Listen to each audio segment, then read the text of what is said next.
Hey everyone, how's it going? It is I, the real Randy Chavez, coming at you today with a VeVe OMI update video. I have my good friend Crypto Rain here. Crypto Rain, everyone else, say hello to Dashi. Hello, Dashi. What's up, guys? What's up, Dashi? So it has been a nice holiday weekend, nice 3-day weekend for many. What about you, Rain? What have you done this weekend?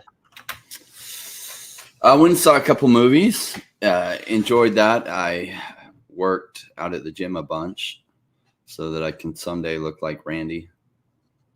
And There's a bunch of ways to that people go to the gym. Some people go to get lean. Some people go to get as wide as possible. I'm not going to say there's no wrong way to go to the gym because clearly there are. Um, but when I go to the gym, I like to have a goal in mind. Like right now, the goal is to try to look like Bane by New York Comic Con. Whether I succeed or not, I don't know yet. But we'll see. We'll get some workouts in this next week. The gym is fun and a lot like crypto. yeah, yeah. Well, what's funny is like for those that have been at the gyms in January, like it's crazy. You can't, like, it's so crowded and packed. Why? Because everyone starts their journey on working out like, oh my gosh, yes, I'm going to commit to this. I'm going to do this. By March, 3 months later, like all those people are gone and the gym just goes back to normal. And we see that with crypto and crypto investment, right? So every bull run that happens every 4 years, we see a wave of new people come in. And then just over time, most of those people wash out, just like the gym. But like really, the people that stick around for the long term and get good at these skills, they make the kind of money that you can't make in hardly anything else. Agreed. Whenever I see people, or whenever I used to train people, whether it be in boxing or just general fitness, they would have this really good mindset going in. And then after 2 weeks, maybe like 2 to 3 weeks, they would all be like, they would start making excuses. I'm tired or I don't feel well. And then I'd never see them again. It's because they expected those gains overnight. And I feel like it's the same way with new people in crypto. They expect those gains overnight, and it just doesn't really happen that way. Sometimes it can. Sometimes you get super lucky and you buy something, and then there's an announcement the next day it goes up. And sometimes you have those people with insanely good genetics, and they get those newbie gains. And after a couple of weeks, like, oh, they look like they've been going for years. And those people tend to have that advantage. What I find is funny is because I've seen those stories and I've seen people make incredible money, just they happen to get lucky. That's not what you're looking for. And what's funny too is the people that come in, get incredible gains right away, they wash out the fastest because they've never learned how to push through hardship and they've never learned how to stick through difficult. And so like the people that come into the gym in like 2 months, they look amazing, they stop going. Most of them. The people that really look good over the time are the ones that just they push through, and it becomes its own reward, like going to the gym. And so over time they transform their bodies and they don't stop going. At first maybe they're doing it, if they're men, maybe they're doing it because they want to increase their attractiveness for better opportunities for with women. Cool, that makes great sense. What women like fit men. It helps in your overall attractiveness level a lot. Cool. It also helps your mental state. It also helps you feel way better about yourself and confidence.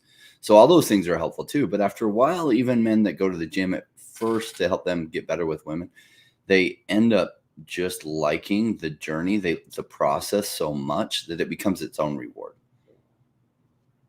I don't know about you, but I'll go my debaucherous past and saying that men men going to strip clubs, it's one thing. Sometimes they get a little wild. They have like the money gun. They go, they make it rain. Um, but women at strip clubs go feral. They're like at a Taylor Swift concert. They're screaming. They're like ah, and it's like any young man going in there in assless chaps dancing is going to be a little frightened and be like, oh God, what am I walking into? But I don't know why I was talking about this. Anyway, it's like people that are like born smart versus people that they're kind of smart, but they have to work for it.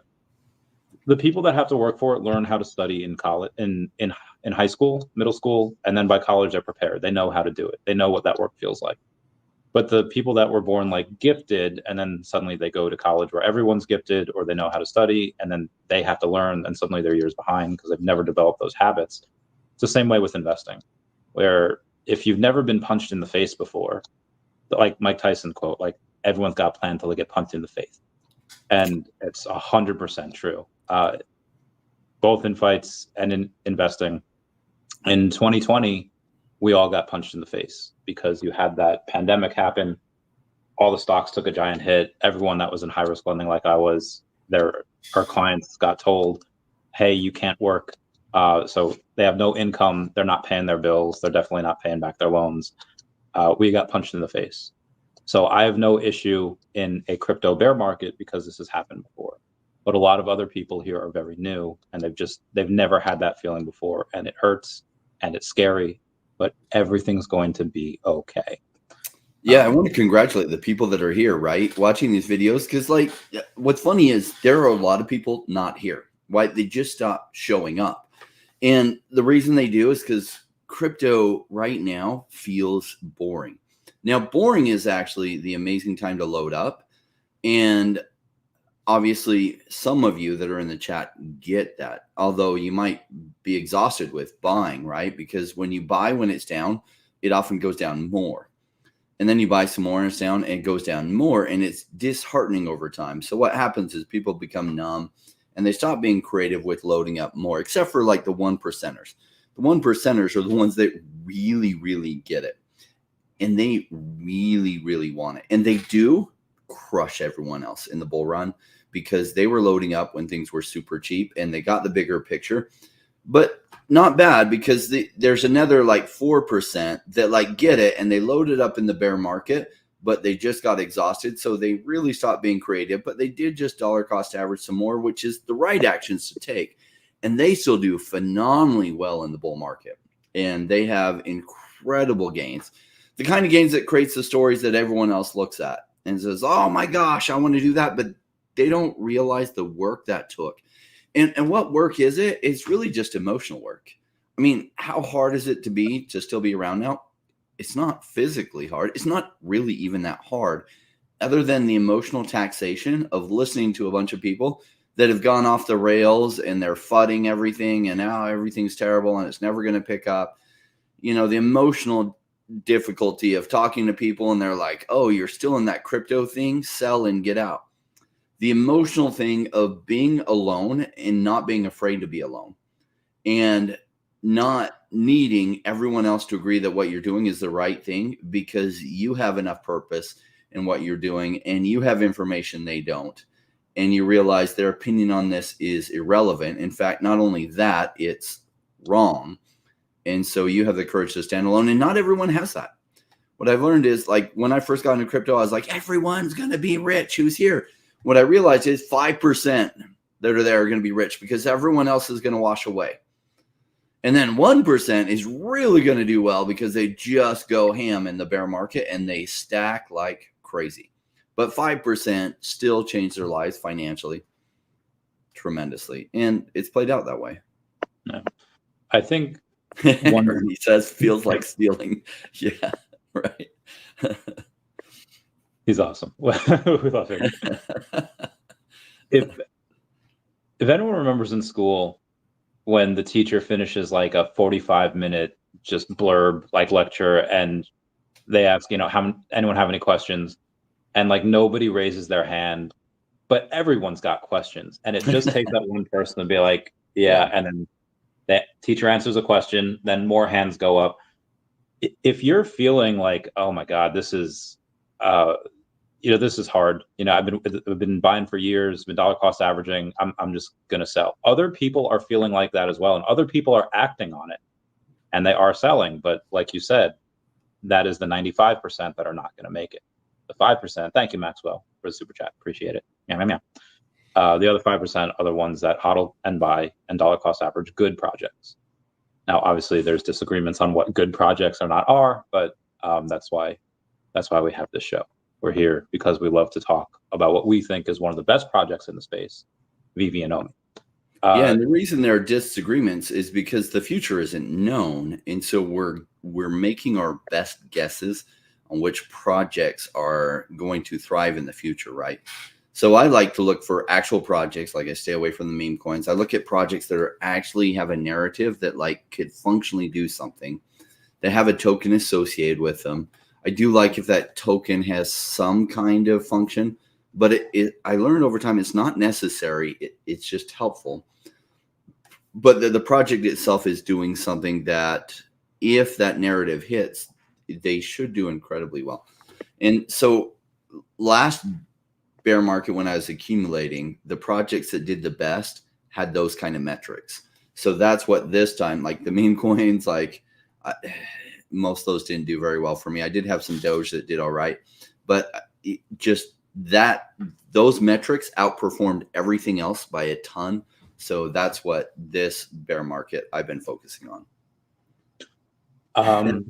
Rain, what is a smart ring? Is that those are the ones that kind of that detect like what's going on with your body and stuff. No, I like don't a have mood one ring of those yet. What's that? Like a mood ring? Like it changes colors based on your mood? No, it's got some electronics in it. So it's like picking up your heart rate and other things, and it's communicating it usually to like your phone. And it'll tell you how good your sleep is and other things. Oh, that's so smart. Yeah, I feel like logging your sleep hour. I forget what it was. Maybe it is a smart ring that tells you not just how long you've been asleep, but the quality of sleep that you get, whether you're in REM sleep, whether you're in deep sleep or light sleep or whatever. I got to invest in one of those. I already added almost 2 million OMI for less than $800 today. He's one that's stacking down here, dollar cost averaging. People asking, can you all give us your realistic OMI price for bull run? G-Flow thinks it's 3 to 5 cents. Would love to hear your and Rain's thoughts. For me, I mean, realistic, it depends. You have things that are not outside the realm of possibility, which is anything that's a greater than 0% chance. 30 cents or 50 cents, however impossible that may seem, and granted might have less than a 1% chance of happening, can still technically happen. Realistically, I mean, where it should be, I mean, OMI should probably be a couple of cents, but because crypto's that inaccurate weighing machine, it's not going to go just where it should. It probably will go to where it should not go. And again, I'm not saying that's 30 to 50 cents, but I would say a good way of saying it. Yeah. Yeah. I'd say it should not go to 15 cents, but it very well may. 10 cents if we have no burns, $30 billion market cap. And that, again, not outside the realm of possibility, but if I want to be conservative, I'll say like 5 to 7 cents. What about you? Yeah, I'd say that there's a strong probability, and I would give it like 80% probability it goes to at least, the previous all-time high, so 1.4 cents. And maybe it's even a 95% probability it goes to there. 5 cents, I would say there's like a 50 or 60% probability it goes to there. 10 cents, it might be a 30% probability it goes there or higher. And so then, it just falls off. But, what's the probability it goes to 50 cents? Well, probably under 1%. It's possible because the pendulum swings too far each way. So it swung too far to the downside, which is one of the things I love about crypto. Like when everyone's panicking out and it feels like it's never going to stop going down, like it's an amazing price. Now, I don't know that OMI is going to stop going down from here, but it's such a value price that it's so low. It doesn't matter if it goes down more, great. I can get more cheap, but like it's at an amazing price. I wish I had known it would go down to this price because I would have $700 million or 700 million more OMI than what I have because I've been dollar cost averaging in it and most of it at above this price because I didn't know it was going to get this cheap. Cool. That's one of the problems of not having a magic crystal ball or being able to perfectly see the future is you don't know how to buy the exact bottom because you don't know where it is. And sometimes it swings too far to the downside. You're going to find the other problem, which is you don't know how far it swings to the upside. And you're going to sell some early and you're going to sell some late because it'll hit a point that it will never come back to and you'll miss that sell opportunity. and then you'll be kicking yourselves because then you'll take the ride down on some of your OMI. Agreed. There is a degen story that Mr. MC1 had said that somebody had hit him up in his DMs and said like, hey, this is basically Mr. MC1, long story short, he bought a Donnie. I think 6 or 7 Donnies have been sold this past week at between 5,000 and 6,000. So decent amount of money changing hands. Anyway, one of the person that he bought it from said that they needed money. They didn't really say why. And then a day later, that person bought 2 secret rare Spider-Man, 7 ultra rare Spider-Man, 12 Supermans, a bunch of Mickey and Donald's cards, the lenticulars, and some smaller Powerpuff Girl pieces.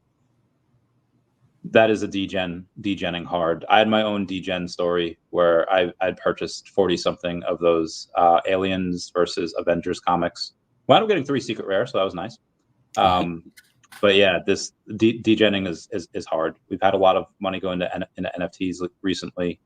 Not just VeVe, obviously, just the entire NFT marketplace at large.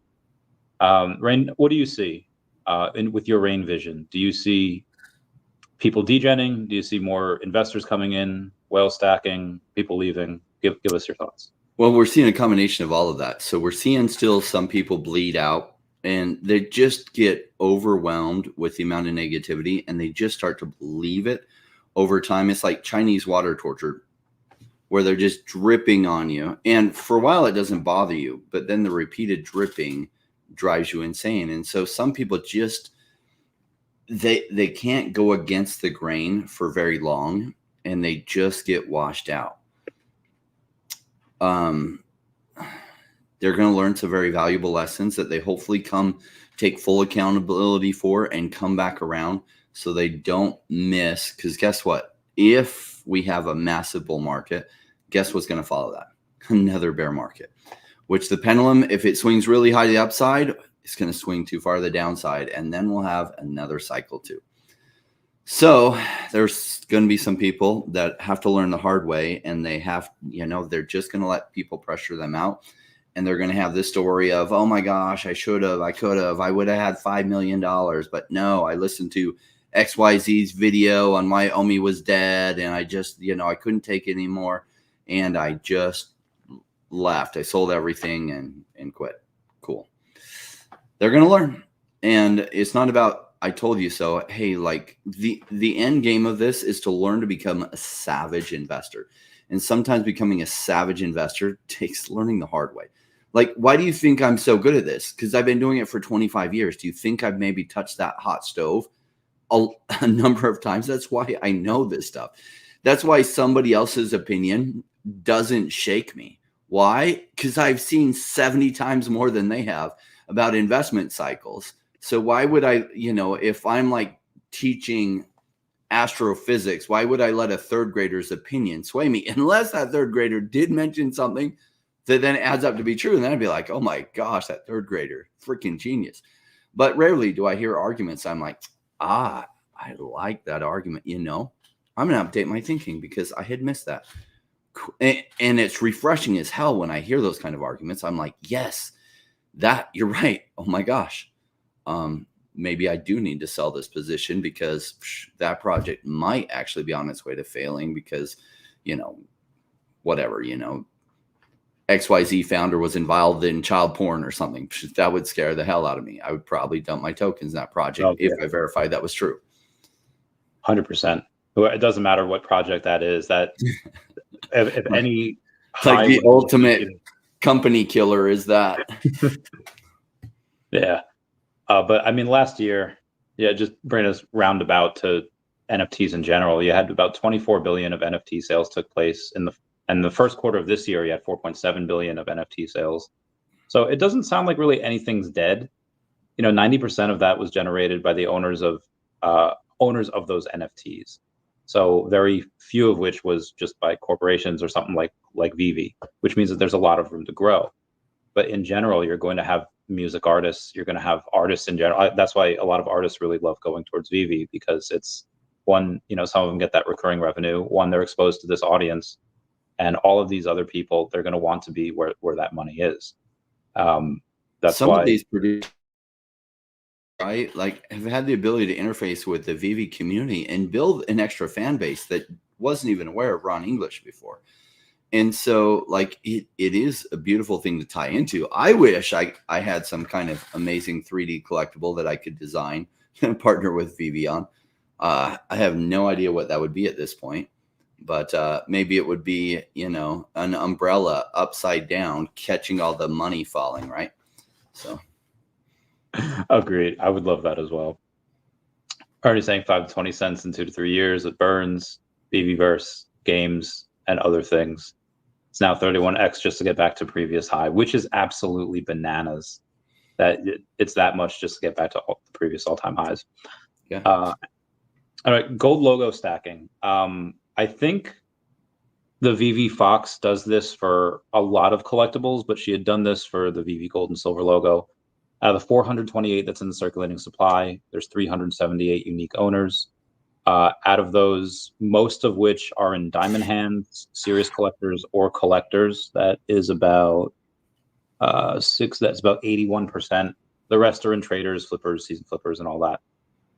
And then you have the token distribution by breakdown. Most of them are in active wallets. There's only a few of them. There's like 4 or 5 of them that are in wallets that just haven't done much. Speaking of wallets, Rand, have you taken a look at the top 500 VeVe hodlers the last week? Nope. So we've had Expert, which had minted, I think, hundreds of that Marvel's 85th anniversary comic. Over the past month, had collected 1,723 collectibles. Bezojman had collected 1,815 collectibles, and Anath has collected 4,235. I love it.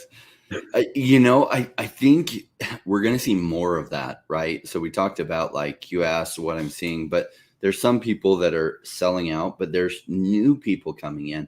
And some of these new people coming in are complete whales.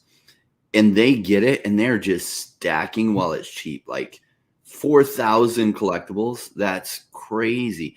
That's sitting there at the buy button for a week straight, like literally.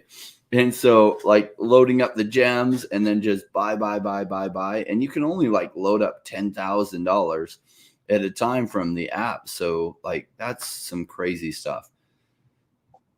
There's some other things to go over with that as well. If anyone's ever on X and they take a look at the account Nancy Pelosi stock tracker, it shows you what she's investing in and how she outperforms the market by like an insane amount, like hundreds of percent each year. Now, obviously, that just comes from the insider info that she gets because she's in Congress. You know what's coming down the pipeline, what's going to affect companies. And people can go and they can invest like they are, worth $20 million. They could do the same moves that these, Deca or Centimillionaires are doing. You can do the same thing on VeVe. You can go into Stacker. You can see what Bezojman is buying. You can see what Dr. Fuse, Jayco, Thantos, Dr. Profit. You can see what they're buying. You don't have 20,000 collectibles and are poor. You likely don't have 20,000 collectibles unless you're worth at least 8 figures, if not 9, or higher, 9 or 10 figures. You go and you do this because, yeah, it's fun. It's fun to collect. It's fun to complete sets and get those MCP points. But again, if you want what rich people have, you do what they do, and one day you'll have what they have. That's a pretty basic sentiment there.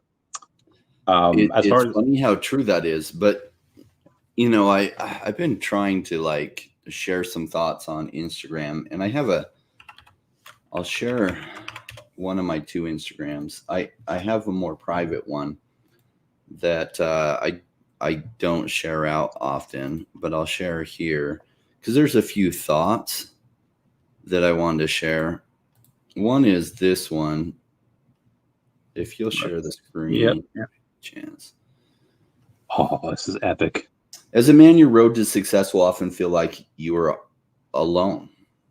The rewards aren't till the finish line. Don't let the fact that you walk your path sometimes feeling alone leave you feeling it isn't your path. Find your purpose, take the path, and let nothing stand in the way. It's True. So few people get to incredible numbers in their life because they just actually do what everyone else does. But if you do what everyone else does, you'll get what everyone else has, which is just mediocrity. Next quote I want to share is, everyone's jealous of what you've got. No one is jealous of the work you had to do to get it. I mean, isn't that relevant to what we're talking about here? Like sticking through the bear market and buying when it's down. Like everyone's going to later be like, oh yeah, I totally would have loaded up right then. When they look at the charts, I would have bought right there. No, you wouldn't have. No, you wouldn't have, because 1% of people are really loading up at that point. And so the chance that they're in that 1%, although when everyone comes into crypto, they look back and they're like, they can tell from the charts that historically that was the time to buy, but they don't realize the sentiment during that time and how powerful it is that it washes out 95% of the people completely. 5% stick around, but only 20% of that 5% is really just like finger on the buy button, like go, go, go, go, go. And usually those aren't young people doing that. Why? Because they've had some experience with market cycles and they've learned to recognize when it's absolutely go time or not. And they're the ones really taking advantage of that. I feel like it's a lot like fighting, where everybody, they see the highlights, they see on the cameras where the lights are on, you're moving really fast and your hands are just so quick and your head movement is on point, but they don't see the, you're training 6-8 hours a day, and everyone loves Spider-Man, but they would hate what it would be like to be Peter Parker. And it's the same thing as being successful. They might see the cars, they might see the flashy photos and vacation, but they don't see what it took to get to that level, which is working 80-90 hours a week, having to watch all your friends post their amazing times on Instagram, Facebook, Snapchat, whatever, and you're just like, you're able to go on social media a couple minutes a day on the toilet, and like that's it, because you're working so much. It's very hard. Yeah, so few people do that, right? We want to do as humans what's easy, but then we want to get the things that aren't easy to get, and that's just human nature. But like you said something earlier about doing what the rich do. Like, when I was young, I grew up really poor, and I realized that when you don't have any money, you don't have options. And my parents grew up like upper lower class or lower middle class, but and it depends on the year period where we were in there. But it was poor, like often too poor for Kool-Aid. My mom would buy the cheap Flavor Aid at the store, and we'd get 2 packs per month, but not the Kool-Aid because that was too expensive, the cheap Flavor Aid. And so I looked at people who had a lot of things and I was like, well, how do they have a lot of things and we don't? What I realized is it's not that they were smarter, it's that they did things differently.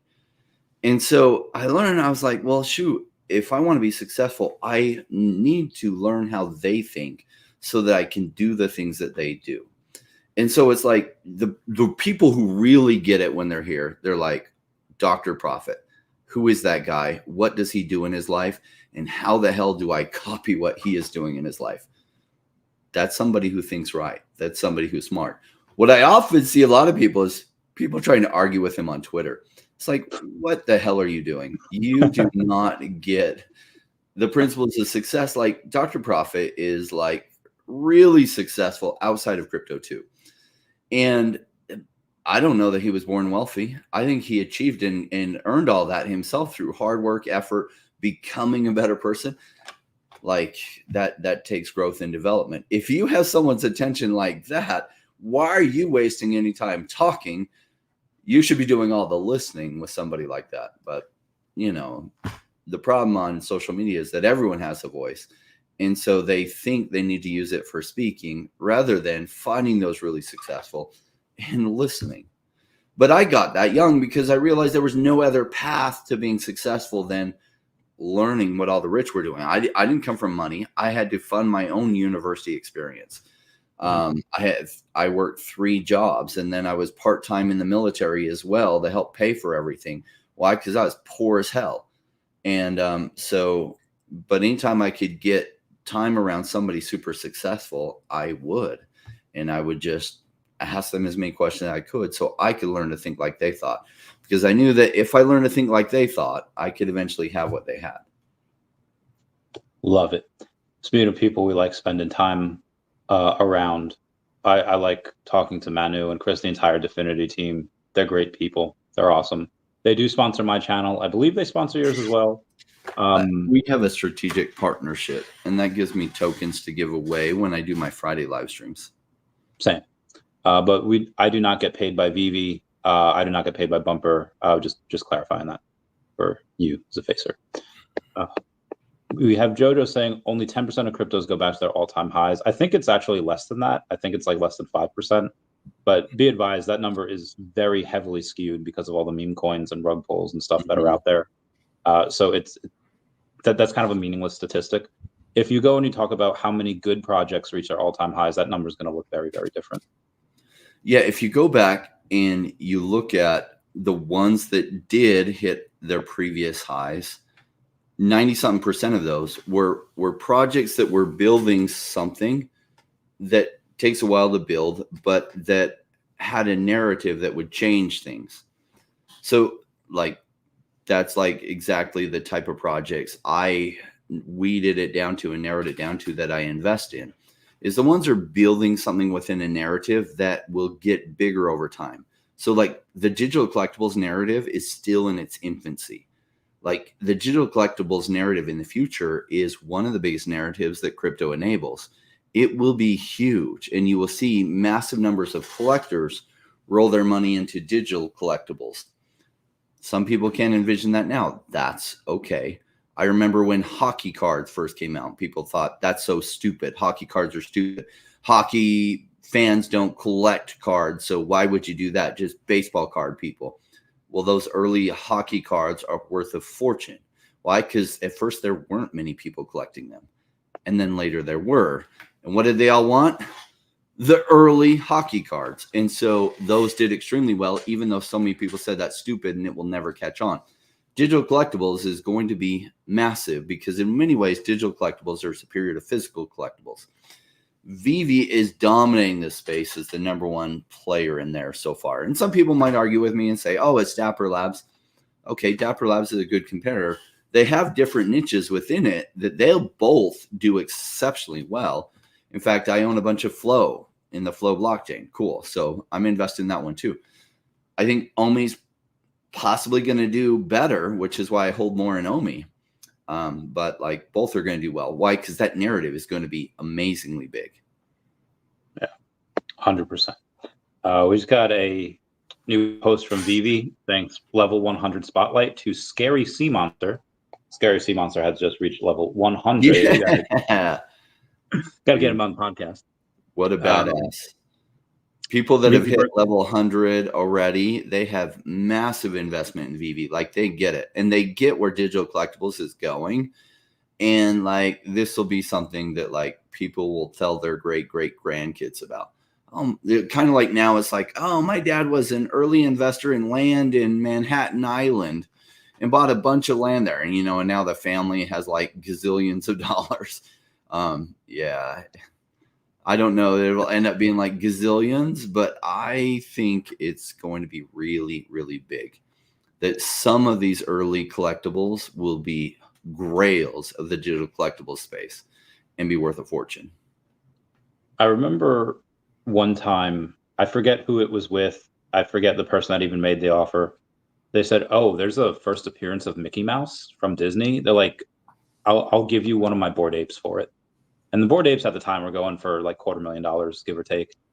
And then this person happened to be like a Web3 like purist. They said, oh, you can't self-custody, you can't take it off. And then it was rescinded. But just that initial thought of somebody discovering there's a first appearance Mickey Mouse on the blockchain and then immediately wanting to give away $250,000 for it. That thought is not going to be just a lone thought from one crazy person.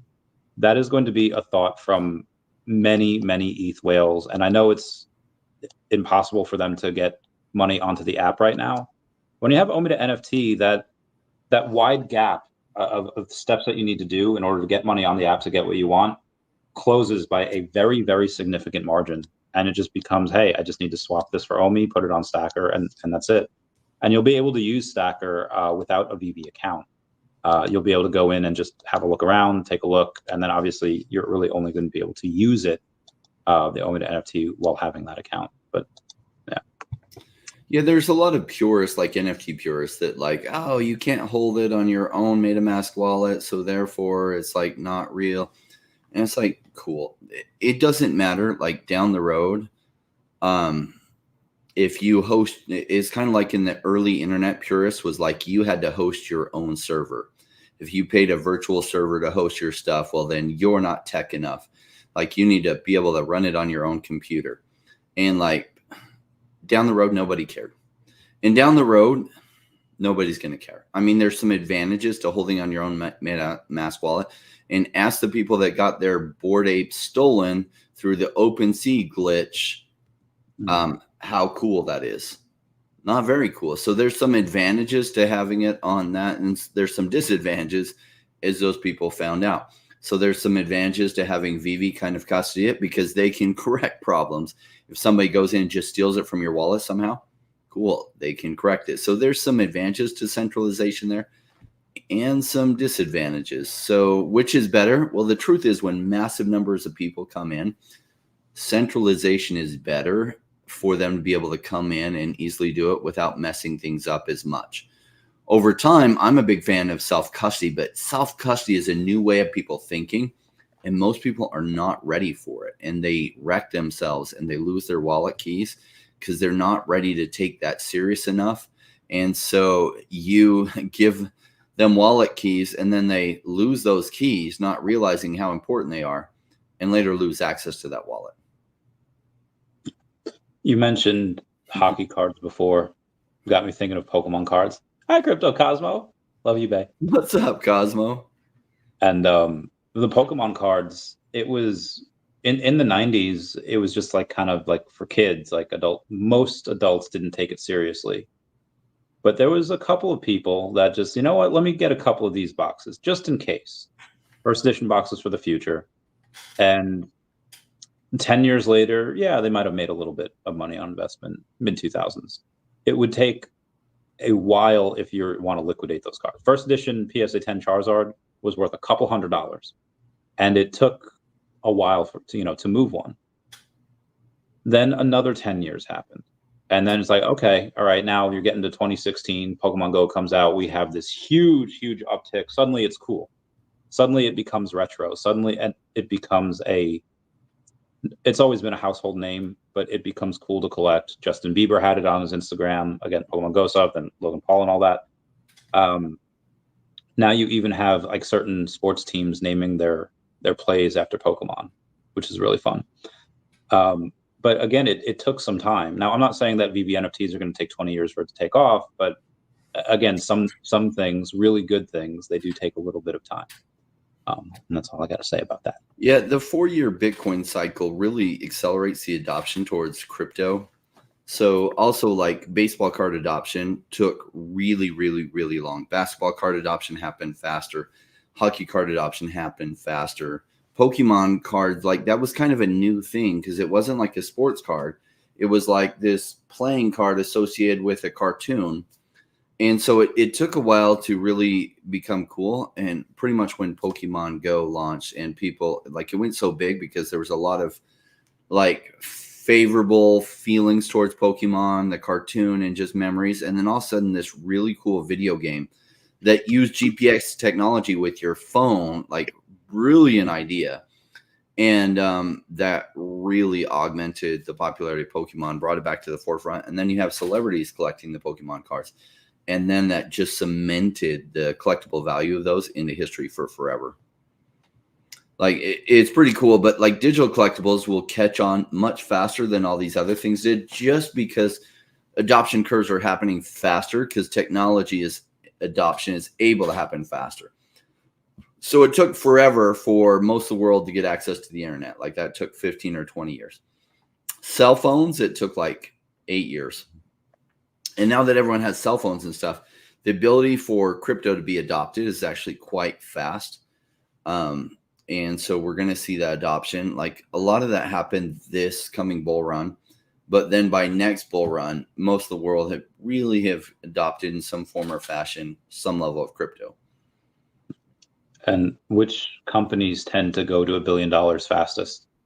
Back in the day, it was like Dell, because you ordered your own computer, you built it yourself on the website, and then they shipped it out to you. With VeVe, the reason why $1 billion company is so easy to get with VeVe is because there's no inventory. I mean, there's inventory, but they don't have to like house it, and they don't have to control the temperature, and they don't have any trucking, and they don't like it's if you're like some major grocery stores or like Smuckers or whatever, like some of those margins are like 4%. They just do a lot of volume, but it's very, very small. Yeah, and their product loss is high, right? So imagine what are they called, Crustables or Uncrustables? The little peanut butter and jelly sandwiches. They're awesome, but like think about it, that like if they're not refrigerated right, number one, all the shipping that it takes to get it there, and then you have to house it, and then your margins might be 20%, but then because of product loss and other things, your real margins are like 5%.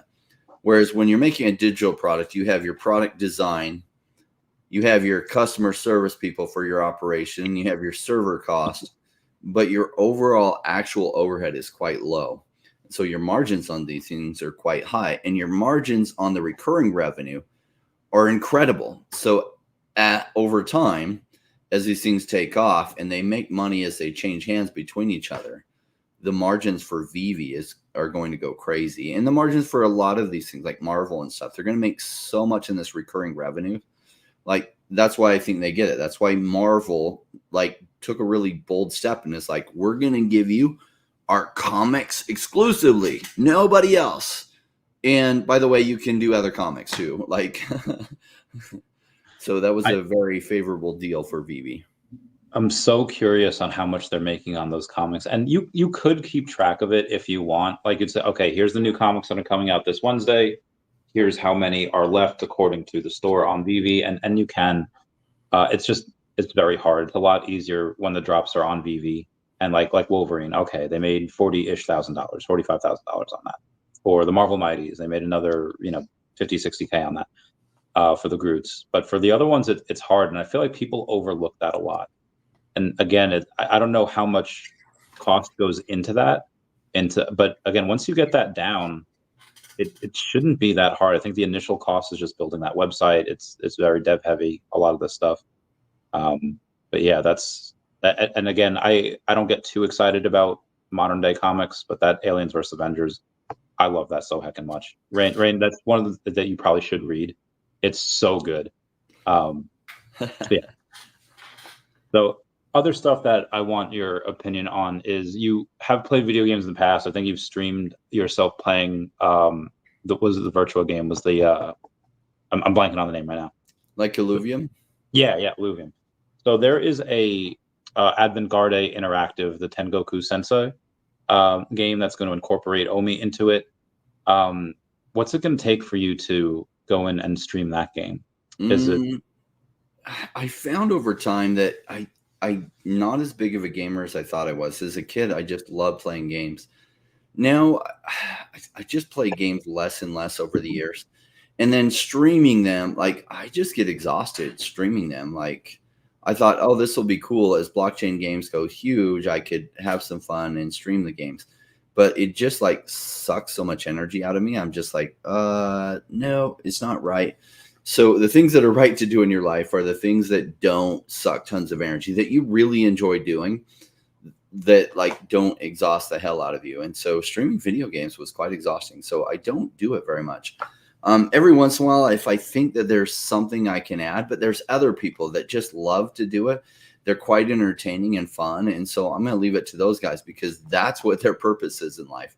Like I was saying before, like find your purpose and go to that. And my purpose is like economics and the psychology of people behavior, which is perfect for investment. Like that's cool. Like understanding, okay, what patterns show up, what to look for so that I can stack the odds in my favor when I'm investing by learning what patterns to look for and then buying companies that fit those patterns.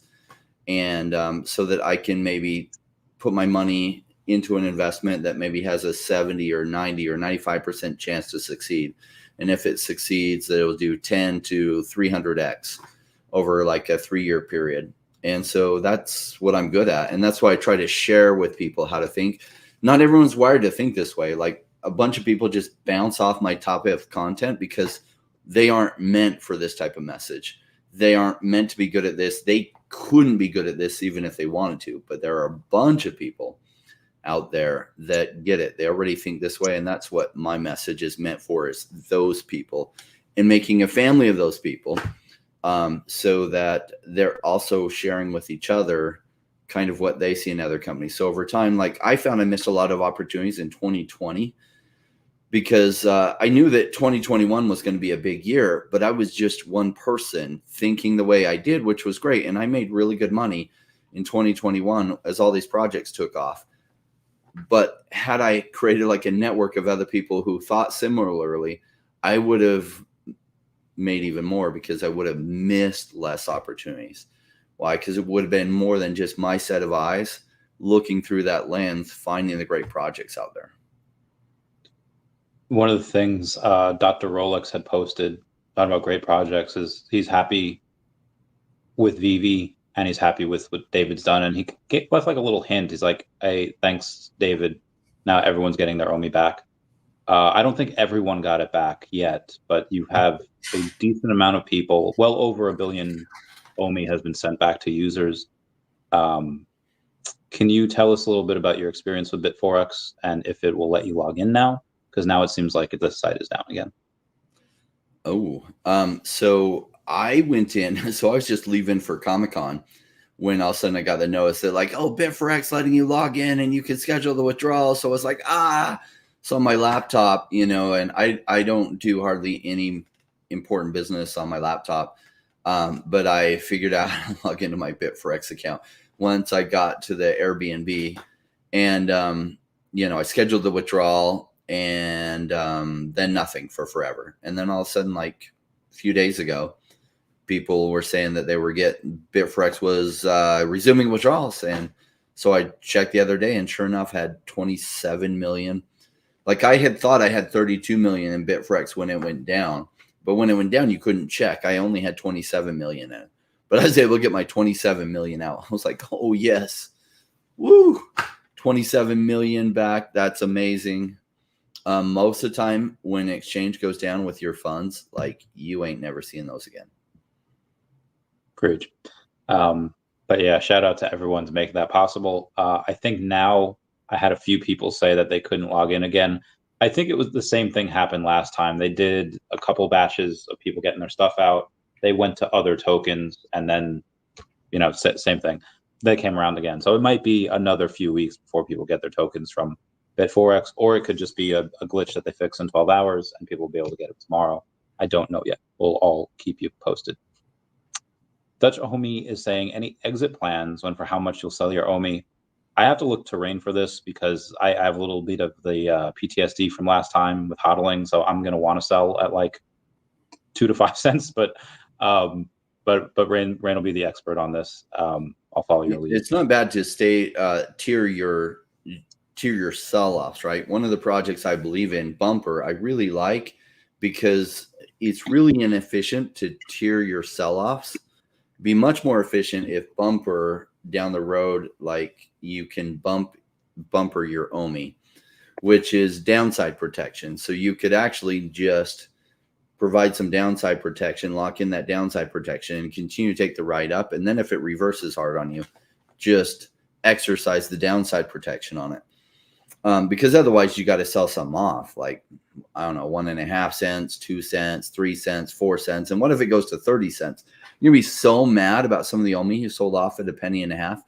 But what other choice did you have? You didn't know it'd go to 30 cents and you were just being smart. So just like sure, I could have so much more OMI if I knew exactly where the bottom of OMI was going to be. Well, you don't know where the top is. And so you're going to sell off some early if you're being smart. If you're being dumb, it's going to hit the top and bounce down, and you're going to be down 70% from the top. And then you're going to be selling and you're going to be like, dang, I missed it. So it's like, you almost just have to dollar cost average out, unless Bumper like really takes off and they can extend to doing other altcoins other than Bitcoin and ETH, and do like OMI so that you could wrap or bumper your OMI. That'd be great. I don't think they'll have that ready. So when we interviewed the Bumper team, they said they were aware of OMI. They had to do obviously other bigger coins first, but yeah, we're on their radar. So. Yeah, you and I have talked to them about OMI extensively. So they're like, this OMI community, they're cool and OMI looks good. But like, yeah, they do have other priorities first. But I wouldn't be surprised if it's one of the first higher risk altcoins that they do. Yeah. Do you have a VR, AR, or XR headset? No, I'm just waiting. I'm not an early adopter when it comes to that kind of stuff. I just like to wait down the road till they get their tech figured out. Yeah. And till it's also interoperable with a bunch of things. So I didn't get an iPhone right away. I didn't get a lot of things right away. I just kind of waited till I never get the new Windows updates or new operating systems when they first come out. I wait. Same. I don't want to have to get something and then there's a bunch of bugs. They're like, oh, okay, now people get it like cheaper and it's bug free. It's like, oof, that's hard. I have not seen the Upper Deck e-packs. Rain, are you familiar with those? No, but Upper Deck is a quality baseball card provider, and then they extend into football cards and other things, I believe, hockey cards. Yeah, like that's where things are going. Like e-packs, I don't know if they're on a blockchain or what the deal is. If they're not on the blockchain, then the second question is there a marketplace for them that you can sell them to other people? And if there isn't a marketplace for it, then it's worthless. Because you can have it and not truly have them be NFTs, and you can still do well if they're allow you a marketplace so that you can sell them to other people. For example, like Counter-Strike Go, they have these skins like loot crates that you can buy, and you can get rare skins, and some of those skins are going for $100,000.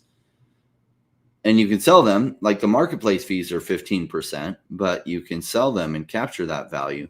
So it doesn't matter that they're not true NFTs. You can capture that value. It does suck that it's like 15% marketplace fees.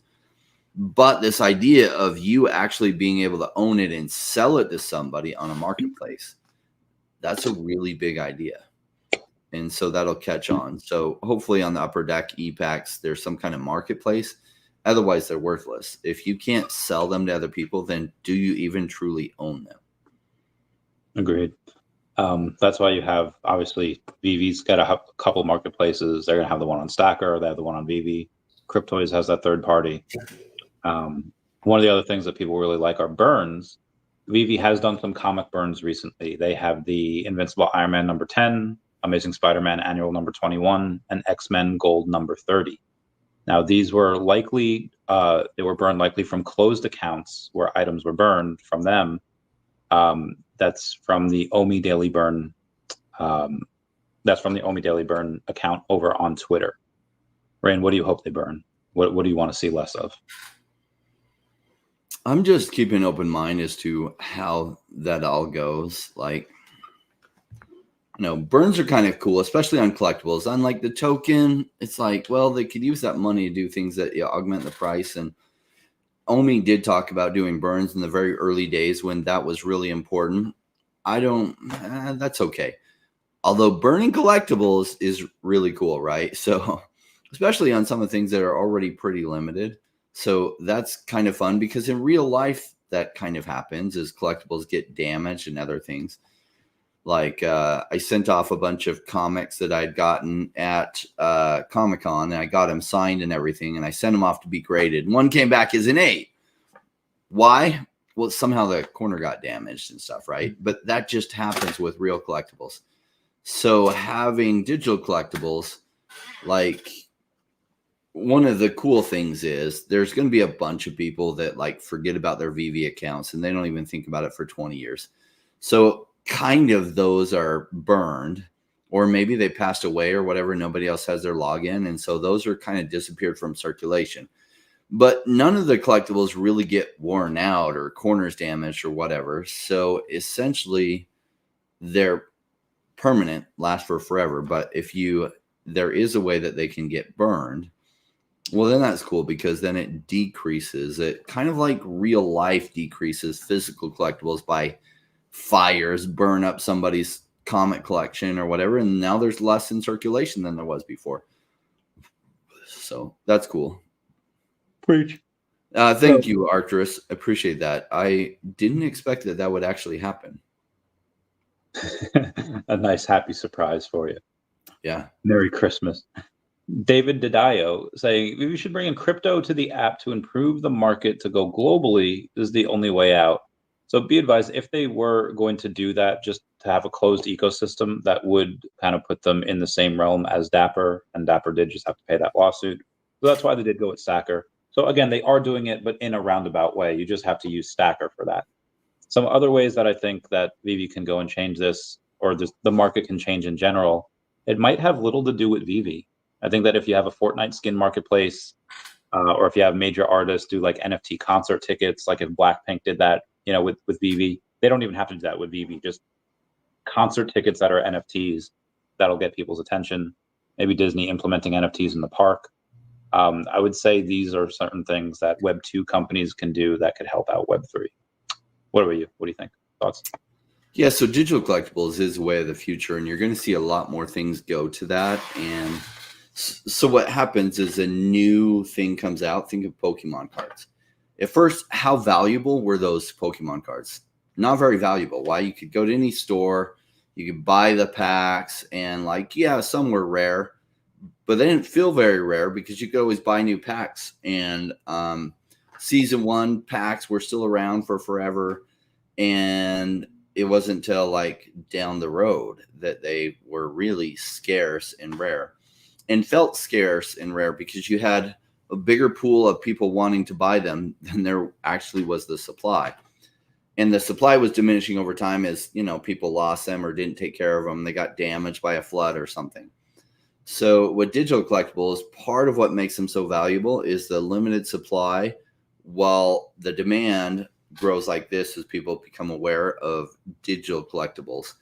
And so what's going to make the big value increase isn't a lot of the supply disappearing so much as the audience going massive.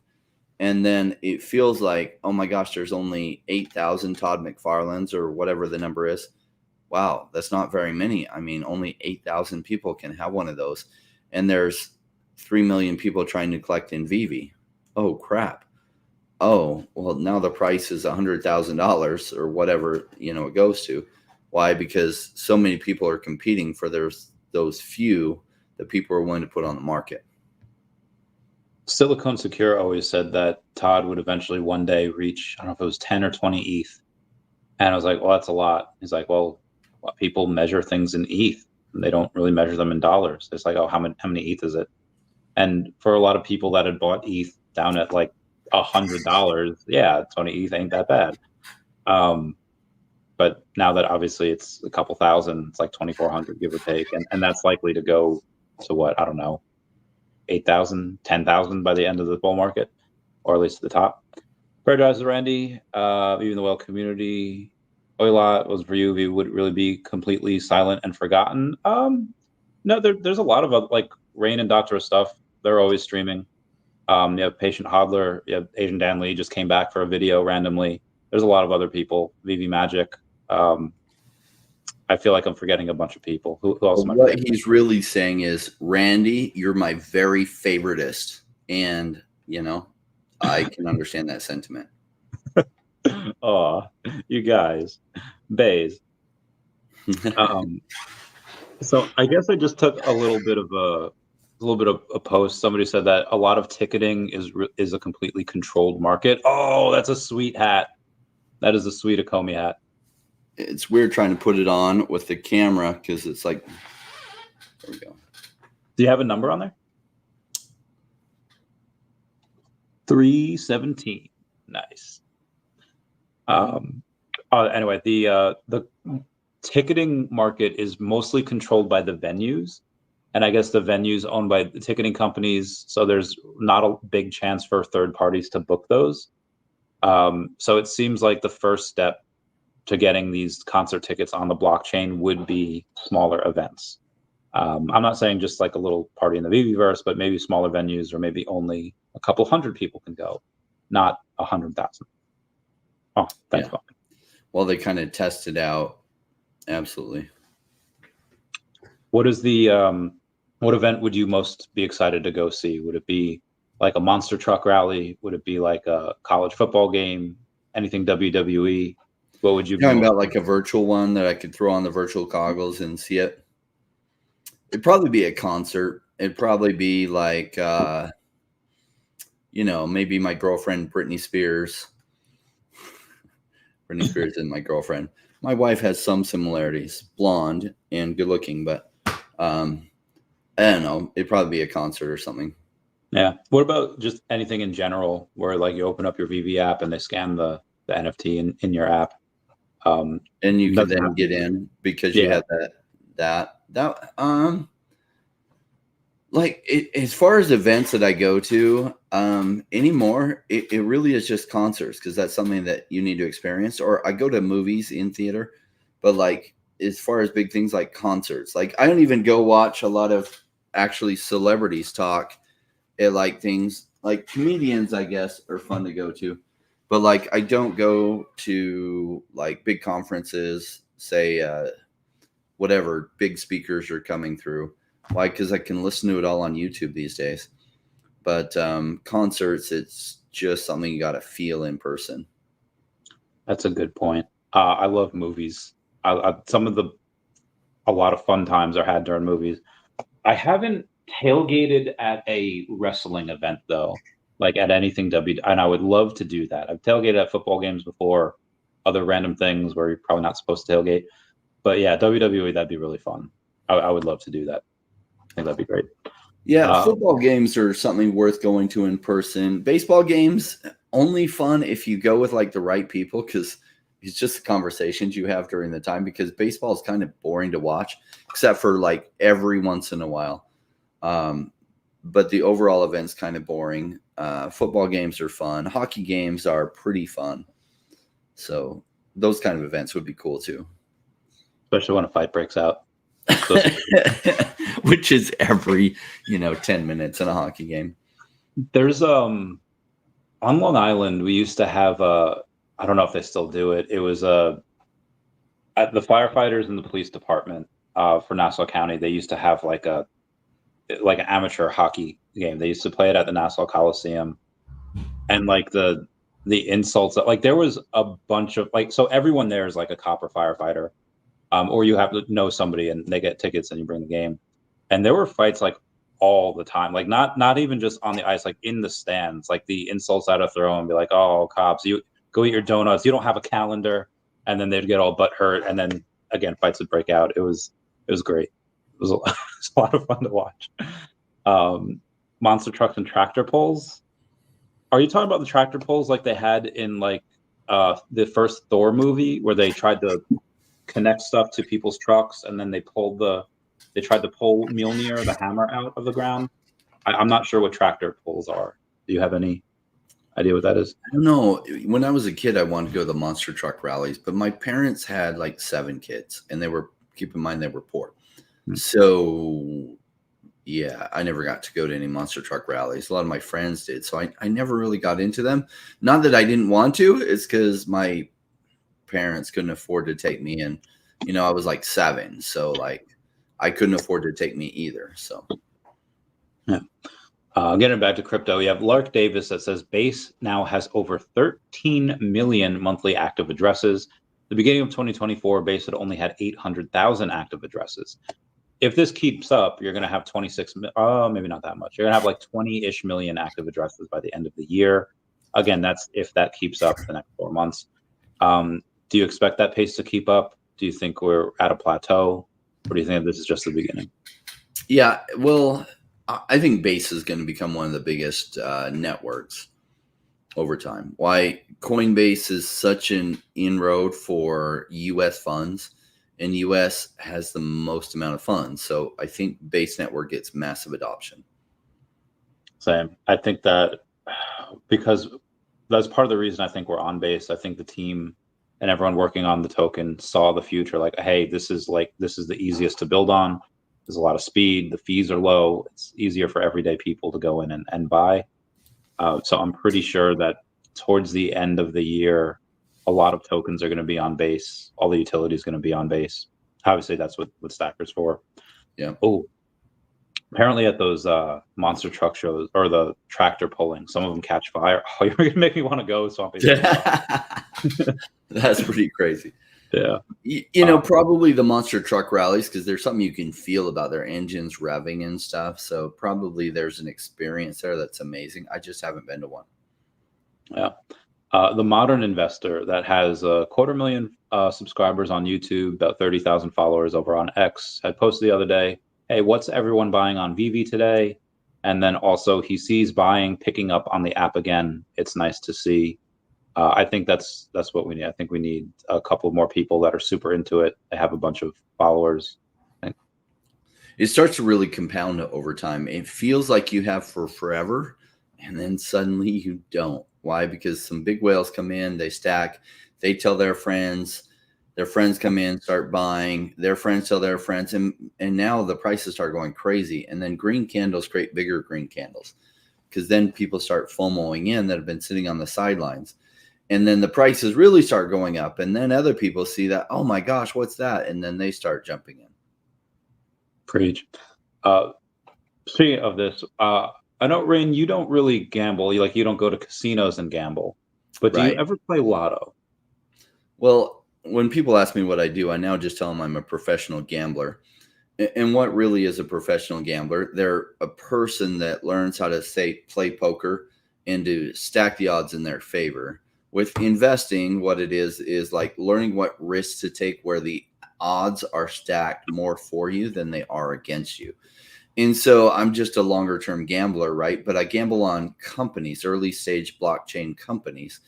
And so is it truly gambling when the odds are stacked so far in my behavior, in my favor? No, it's not truly gambling. But then, professional poker players aren't fully gambling either, because if they're playing against a bunch of newbies, the odds are stacked in their favor. Like the other people are gambling, they're not, because the odds are stacked for them rather than against them. When you go and you're playing at the casino, the odds are stacked. Like if you're playing roulette, unless you're counting cards, playing blackjack, really the odds are stacked against you, and then you really are gambling. Great. The reason I asked, because the Mega Millions is now at like $380 million, and me and my boys are having like a pool, all chipping in $25. Would you like to? I'm getting the tickets tomorrow. Would you like to join in or not? No, I'd rather just buy $25 more OMI and take the 20 or 30 or 70 or 100 or 300x that it does. Fair point. Fair point. $25 go to it a 300x. 7,500. Cool. Yeah. No, I did not cancel my cyber trucks. Those are still coming. The base says, is bull market still a thing? Are we already in one? When will altcoins have their run, and for how long? It's a lot of questions. Bull market, I think, will always still be a thing. I just don't know when we really take off. Maybe October. Maybe that's generally that's. Well, technically, we're in one. It doesn't feel like we're in one, but look at where Bitcoin bottomed out, $14,000. Look at where it is now. It's bouncing between 55 and 70 to 75 at the high. Like, we're technically in a bull market. But I don't know about you. I'm mostly invested in altcoins, and we're not in the part of the cycle where altcoins go crazy yet. So it doesn't feel like a bull market, but we are very much in one. It's just the early stages. Altcoins haven't really taken off. Most altcoins, and some of the ones that did, they had some early runs like gaming, blockchain gaming coins, but then they've come back down. Like, it's a little bit later in the cycle as Bitcoin breaks some psychological highs, like 100,000, that then money really starts flooding into the altcoins. And then the gains you can get in altcoins are crazy. Great. As far as timelines go, feel like the next 6 months for Bitcoin, and then altcoins have their thing sometime next year. Because generally that's the way it always gone. Bitcoin runs, and then when people take profits, they run as well. Is that your timeline, or is it something different? I only heard part of that. Oh yeah, for the timeline for altcoins, obviously after the Bitcoin run, which Bitcoin, I don't know, maybe that happens in the next 6 to 8 months, and altcoins happen after. I don't know if they could work in conjunction with each other. Just seeing your thoughts on timelines.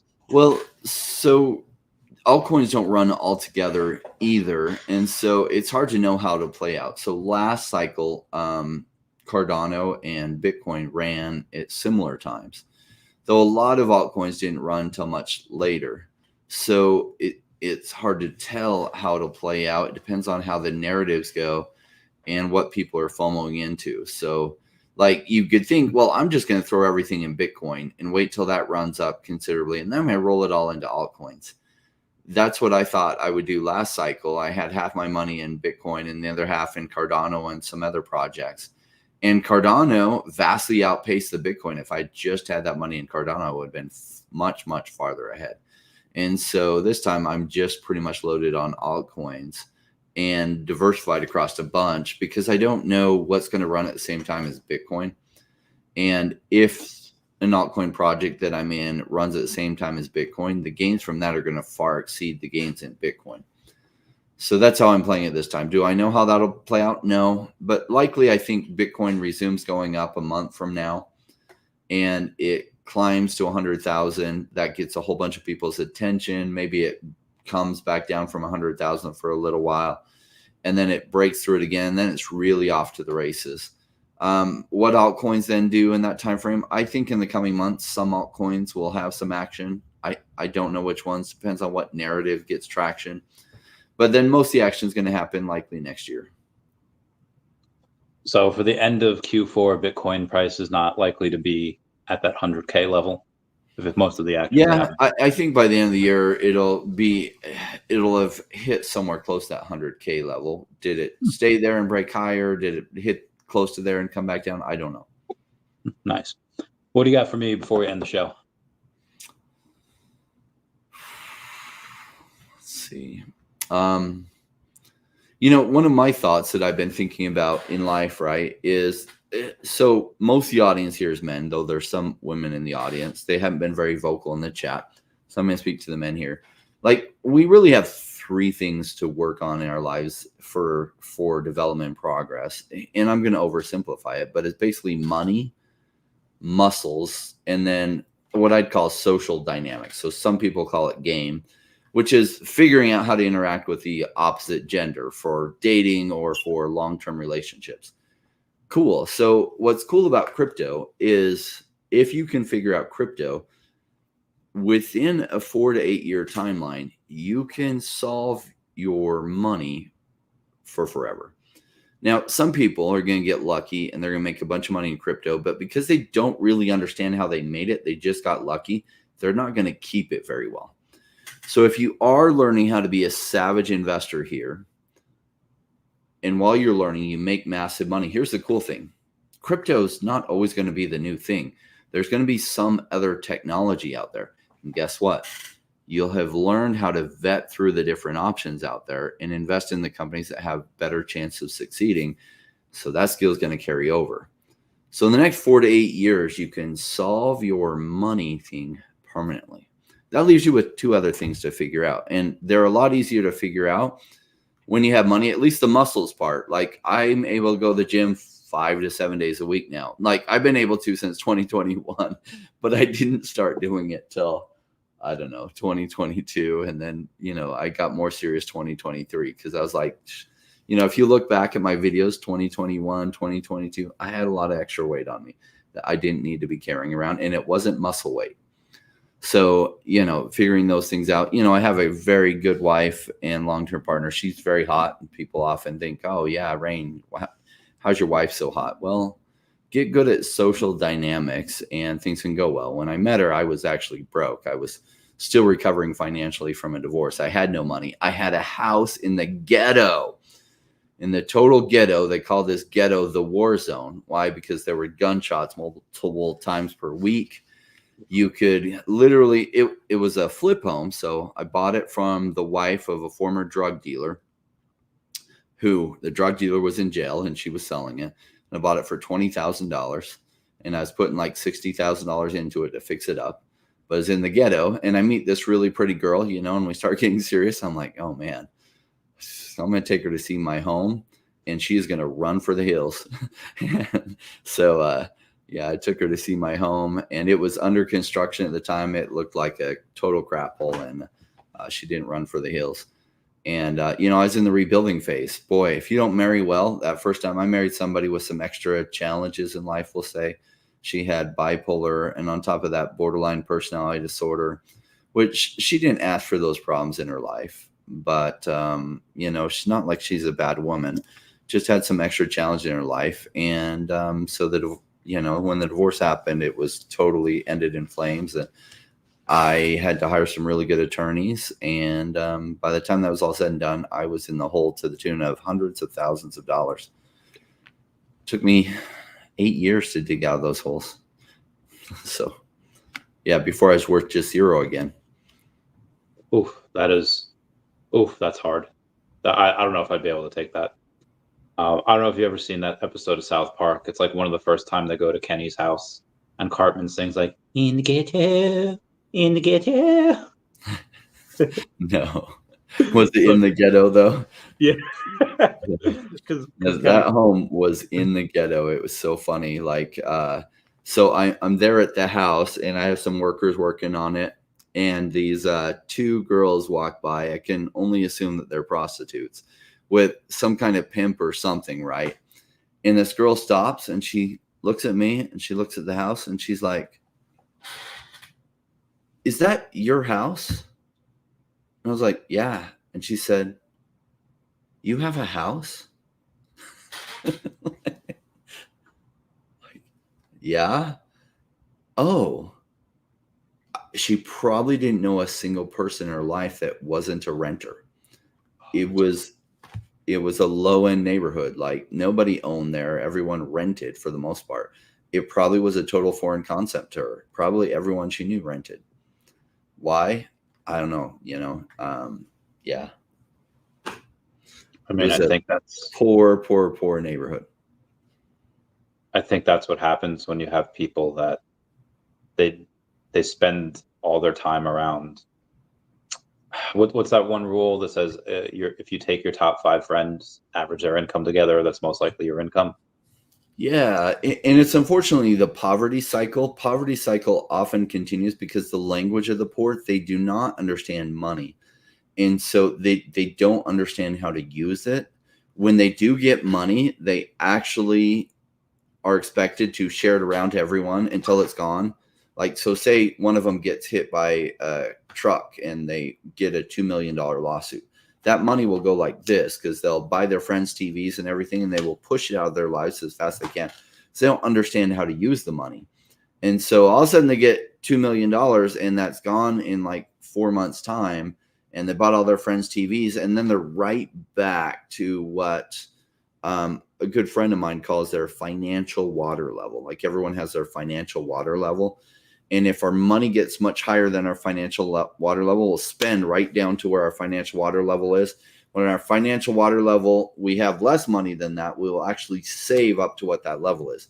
So over time, you're learning how to push your financial water level up to where your financial water level of what you're comfortable and need to have to feel comfortable is 30,000, 50,000, 100,000, 2 million, 5 million, 20 million. Because if all of a sudden your financial water level is $10,000 and you get $10 million and you don't quickly raise your financial water level, well, your $10 million is going to go right down to that 10,000 in a year or two. That is scary. Yeah. Learning how to manage money is hard to do. I mean, but again, if you get that type of money, okay, well, what are people with that type of money doing? Okay. And not that you have trillions of dollars, but BlackRock, State Street, Vanguard, these giant corporations which own like 80% of the S&P 500, they go and they pay cash for houses. They put those properties to their investment portfolios at like the most exorbitant rate. And okay, owning property is not a bad idea to get. What would you tell your younger selves about money? Same thing. I mean, I've always learned how to live without it, but having to live with it is a skill that Crypto Rain just eloquently put. If your water level or financial water level is really low, you're going to feel comfortable with it, with having not a lot of money, and that's not a good. It's great if you're good at scrimping and you need to save because you don't make a lot, but that could be a detriment if you have suddenly a ton of money, then you're not going to know what to do with it. So getting good with money. Yeah, learning to raise your expectations of what an acceptable amount of savings or net worth is, it just takes time. That's a good question though. What would you tell your younger selves about money, investing, and love? All three of those like take time for people to learn and absorb, and because it takes a while to reorganize our thinking, right? With money, investing, and what I call social dynamics or love or game, right? Understanding how to talk to the opposite sex and getting interest. Some people think if you just get yourself good looking and you get tons of money, you're going to have success with women. That is not the case.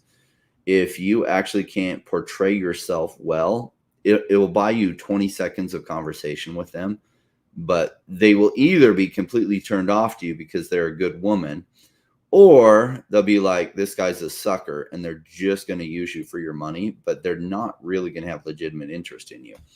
And they will just like make you take them to nice restaurants and enjoy spending your money, but they won't even be nice to you because they won't respect you. And so learning to be good at social dynamics is a learning curve. And most people don't go through that. And you know what's funny is I studied this, you know who really doesn't go through learning good social dynamics? Good looking guys. And they never have to. Yeah, so what's funny is, and I was talking to a good friend of mine, Ryan, and we were talking about this, and he's a really good looking guy and has good social dynamics for the most part. But it's kind of like if you're tall and all the trees are like 7 feet, where you can grab the apples. So the tall people never learn how to climb up into the trees because they can just reach that low hanging fruit. And no, it's not the best fruit. It's just there and it's low hanging. So really good looking guys have lots of sevens, say 7s out of 10 if we were to categorize women by a number, that will come up to them all the time. So often they date 7s, maybe 8s, but they never learn how to climb up into the trees for the 10s, because the 10s don't just come to you. You have to learn really good game to get them. That's why a lot of the 10s are with guys that are like objective. If you look at their looks and stuff, they might only be a 5, 6, or 7, and they probably have some other things going for them. They definitely have good social dynamics. They might be a 9 or a 10 out of 10 in social dynamics, but they might be a 5 or a 6 in looks. They might be a 5 or a 6 or a 10 on money, but it's really the social dynamics part. If I'm talking to my younger self and not the women here, and I don't want to alienate the women, because they obviously, we all play an important role in this circle of life, but for men, you start off as a handicap. A lot of times we don't really have that option to go in and marry rich. Some do, but that's the exception. That's not the rule. I'd point my younger self to a study that, if my younger self, it hadn't happened yet, but I'll tell him the story about Nora Vincent, who was curious about what it would be like to live as a man. She's like, men have all these privileges, and I'm just going to live as a man because it's easier. And I think within 2 years, she unalived herself because of how women were treating her. There's this couple that was on TikTok recently. The video blew up. This guy says, "Hey, you think I'm getting, like, you think I'm cheating? Like, I'm getting all these girls. Like, you have my permission to use my photos to make a dating app, to make an account, and see how easy it is to try to get women, to try to get dates." And the woman's like, okay. And she described her boyfriend as like a solid 6, maybe a 7. And a bunch of the other women that she was trying to talk with were not 6s or 7s. They were like, to her, they were like 1s and 2s. Yeah, like 2s and 3s, and they were not matching. They were not swiping right on him. And she's like, these girls are delulu. Like, they're delulu. Like, why are they? What are they thinking? And so my advice to my younger self would be like, listen, in my experience, when I was younger and hotter, I had a bit more hair. I had a few less pounds on me. I did well with women, but I'm doing much better now that, money's a little more comfortable and you have a little bit of position just because of the YouTube channel and because of just the slight fame in one small corner of the internet. I would say that if you focus on yourself, and then if you go in and picture who you want, and then picture what they would want. Beautiful women get being nice to, 1,000 times a day. Be different and be unique. Like I'm wearing a Pokemon shirt right now, Gyarados. And are you gonna get all the women? No. Does the pool open up? And do you have more options to choose from? Yes. So I know that's a really long-winded answer. But. Yeah, I was listening to a video earlier today, Booth 777. Or wait, no, not that. Wap Mama says, love first, make money together. There's a weird thing happening in social dynamics right now where women's expectations are getting off kilter. It just is what it is. This is both a good thing and a bad thing. It's a bad thing if objectively you don't grow yourself, because if you're a 5, I'd say you're screwed, but you are not screwed, because you're going to find it extremely difficult to get any women because of like dating apps and stuff. Women can date much more attractive guys, but then they'll be frustrated they can't lock them down. But a girl who's objectively a 4 will be able to get dates with 6s, 7s, 8s, 9s, and 10s. And that's who they think they'll be able to marry. But no, none of those people are going to marry her. They're going to be looking for somebody closer to their level for long-term commitment. And so it's becoming harder than ever if you don't grow yourself to even have any options. Now, can it still be found? What he's saying? Yes, it still can be found. I mean, my wife married me when I was still objectively broke, and she could see that I had ambition and drive and tenacity. I also had really good social dynamics at the time. I'd throw these big parties, knew a lot of people. And so she could look around and be like, wow, people really respect him. They like him. They enjoy his company. They all want his time. So I had some social dynamics going on. I did not have any wealth going on at the time. I was still like worth negative amounts of money. So can you still do it? Yes, it is getting harder. And that's only going to worsen. Enter crypto. What's amazing about crypto is you can change your finances. Then once you change your finances, you do want to invest in some coaches to help you change the other things. You want to hire like personal trainers to help you get really good at your diet and other things, so you can get your fitness in order. It does make a difference.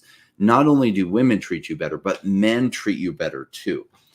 Then like dating, like there's some really good gurus on the internet these days that you can learn tons from. I watched, if any of you watch this guy who's a newer YouTube creator on social dynamics, called Homath. Oh, I freaking love this guy. I love this guy. He's really funny, like Homath. Watch some of his videos, and he just breaks it down, and he talks about these problems and why dating is going so bad for women and what they complain and what they say they want versus reality. It's funny as hell. But he talks about his own story that he was not having any success with dating, and then he started going to the gym and got really, really fit. So he had no money, but he got really, really fit, and his dating options blew up. And then actually he started his YouTube channel called Homath, and that blew up. And now he has what he calls magic internet money. So he's like, okay, now I got fitness and magic internet money, which is nice. But for a while, I just had fitness and I didn't have very much money. So women would go on dates with me, but they didn't want to like long-term relationship me because I didn't have finances in order. When what Mama says, I would not get physical with a girl unless you're serious. I think that's a good lesson. There was a meme. I guess there's 2 memes I want to bring up. One was wrap it in latex or she's going to get your paychecks. That one, that holds a lot of truth. and the other was don't let a $5 sundress cost you 18 years of child support payments. And yeah, you have to fight against your limbic system that thinks you still need to boink in order to repopulate the planet for the survival of the species. It's just hardwired in. It's going to be really hard to fight. Yeah. Dating apps a good thing. It depends. I mean, dating apps are great if you're looking for action. But as far as trying to find it depends what you want to find. If you want to find like what Mama says, a good wholesome gal that, and again, if you wear, it's fine. Like I think makeup is cool. Sometimes guys wear makeup, if you're emo, but dating apps really let people know that they have options. And again, that can be a good thing for people that are genuinely good people. And they say like, okay, my options are going to be outside whoever I'm at with this small town. But that also has a negative effect where I feel like back in the day, people, if they had problems, they talked about them and they worked through them. And that's why marriages lasted. And nowadays it's just like, okay, 2-3 big fights. And then suddenly like, it's easy to leave because there's so many other options out there. So it is a double-edged sword. So I don't. Yeah. For a little bit, it causes option overload, right? So I remember I had a younger brother when we were kids, and like if you wanted to be stuck at the store for 2 hours, tell him he could pick whatever candy he wanted from the big aisle of candy bars, and he couldn't make a decision because there's so many options there. But if you just said, hey, pick one of these two, he would just pick one of the two. So one of the downsides of it is like girls who are a 5 out of 10 and get on a dating app, they can have actually a decent amount of options. And so they have this perception that their options are unlimited, like especially the 9s and 10s, right? They're like, oh, unlimited options because every guy is like swiping on them. And so they get option overload. And then they find, when they talk to those guys, they don't have the substance they're looking for. So it's just a perception that they have unlimited options, though a lot of the 9s and 10s, the girls that are really beautiful are single for a very long time. Why? Because like they want something that they resonate with. They want a guy with depth. Now, here's the beautiful thing is like, it's never been easier to learn social dynamics, to learn and take care of your money in a shorter amount of time than it was ever possible. So dating apps and social media has changed the landscape. And I strongly believe like in 20 years that like 60 or 70% of the male population will not reproduce, will not have sex with actual women where they could actually have, and they actually have children.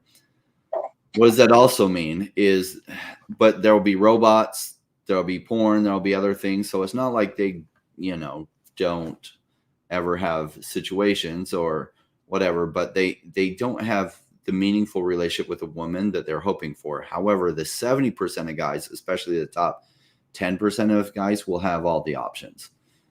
So It's like, are you working on yourself and growing yourself? And I know a lot of my audience, they're married to very good women, which is awesome. But if you think your wife doesn't want you to work on yourself and become better and more physically fit and other things, you're kidding yourself. Now, I know what they tell you. Oh, I love you just the way you are. They do not.